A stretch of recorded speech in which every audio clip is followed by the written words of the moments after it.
আমার নাম মোসাম্মদ না, নূরজাহান না, বেগম। না। সুপ্রিয় দর্শক, কথা টিভি ৭১-এর পক্ষ থেকে আপনাদেরকে জানাই ঈদের শুভেচ্ছা। আজ ঈদের শেষ, এখন সবাই আনন্দে মাতোয়ারা।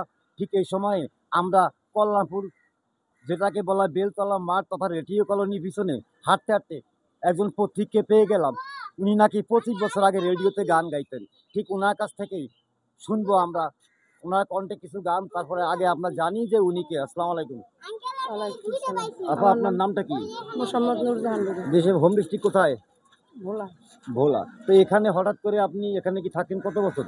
এনে থাকি 9 বছর। ৯ বছর। তো এখানে আপনি কিভাবে রেডিওতে গান গাইতেন সেই ইতিহাসটা একটু বলবেন ছোট করে? ওই রেডিওতে আমি গেছিলাম একদিন, ওই মনে করেন যে প্রোগ্রাম হইতে আসছে, তো আমি হ্যাঁ। বলছি যে একটা গান গাবো। ও আচ্ছা, আচ্ছা। ওই একদিন একটা গান গাইছি, পরে এরা নিতে চাইছে আর যাইনি, আবার দেশে চলে গেছি।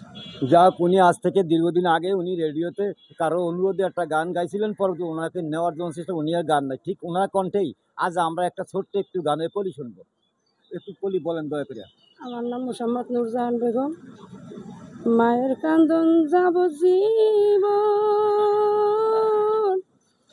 2-4 দিন বনের কান্দন রে, ঘরের পরিবারের কান্দন কয়েকদিন পর থাকে না, জনম দুঃখী মা, ধর্মের ধরণী মা, জনম দুঃখী আমার, জনম দুঃখী মা। গান গাইছিল। ধন্যবাদ। আমরা এই রাস্তা